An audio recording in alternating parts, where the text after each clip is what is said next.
Out of nowhere, she gets a knock on the door. When my mom opens up the door, the gentleman on the other end, he hands my mom these legal documents. She starts flipping through the pages, and then she realizes that the property is going to foreclosure. She picks up the phone and she calls them up. And she goes, "Hello?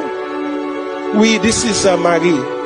Yes, I received the papers in the mail. It says that the property is going to foreclosure. But I don't understand.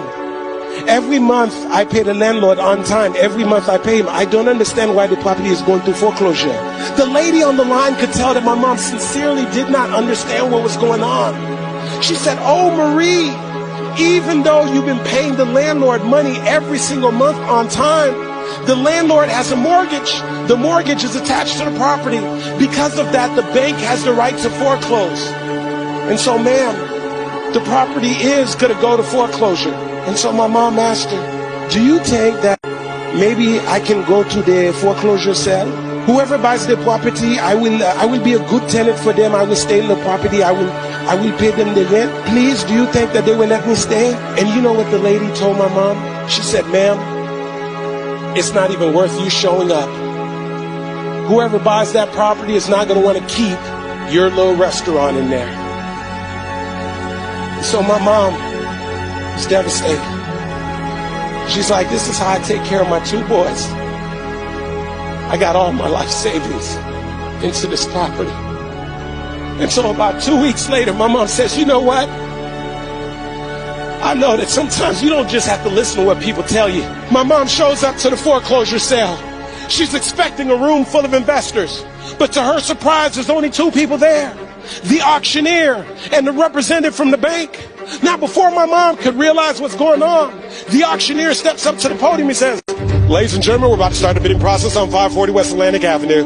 If you're here to bid on the property, please raise your hand." And so naturally, the representative from the bank is standing over here. She raises her hand. My mom, who had no intentions on bidding on the property, doesn't even know how this thing works.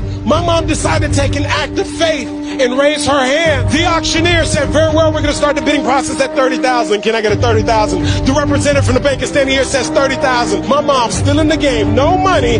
35,000. It gets over here to the bankers and banker says 36,000. This goes on and on. Now they're in the 40s. Now they're in the 50s. Now they're in the 60s. Now they're in the 70s. It gets over here to the banker and banker says 76,000.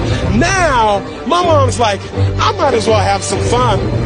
I don't have any money anyway. We must be playing with some Monopoly money." And so my mom, attitude and all, my mom goes, 76,500. The representative from the bank is standing here with a clip pad. She picks up the clip pad and she says nothing. The auctioneer's got to keep the process going. He goes 76,500 going once, no answer. He goes 76,500 going twice, no answer. He goes 76,500 sold to who? My mom, the woman who had no intentions on bidding on the property. And so my mom is excited she won the bid. And then she's like, "Wait a second, I actually have to have the money."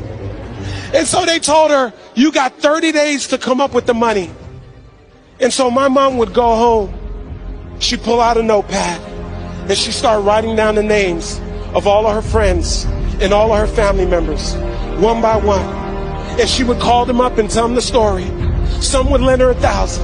Some would lend her 2,000. Some would lend her 3,000. Some lend her 4,000. Some lend her 5,000. And she's 3 days away. And she's still $30,000 short.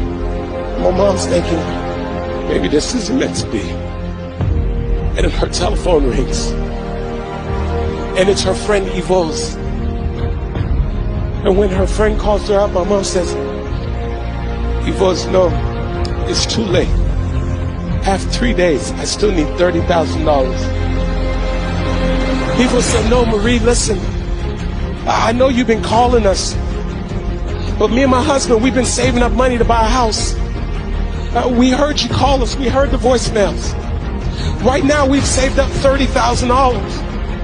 We prayed about it. We talked about it. And we want to lend you the $30,000. So my mom would go and get the money from Evo's and all of her friends and all of her family members. And she would drive over to the bank and get a cashier's check. She would get back in the car, drive up to Palm Beach, look at that big, thick cashier's window with the little hole at the bottom, my mom would probably take that cashier's check and slide it through the little hole. And that day, my mom went from being the tenant to being the landlord, all because she was willing to show up. And so here's what I say to you. There are going to be times that you're going to be wondering, why should I keep showing up and working my business? Why should I keep picking up the phones and making the phone calls? Why should I keep fighting for my goals and fighting for my dreams? And what I want to remind you is that you got to show up for your life regardless of the circumstances. You got to show up in spite of the naysayers. You got to show up in spite of the conversation going on in your mind. You got to show up for your life. Because if you don't, nobody else will.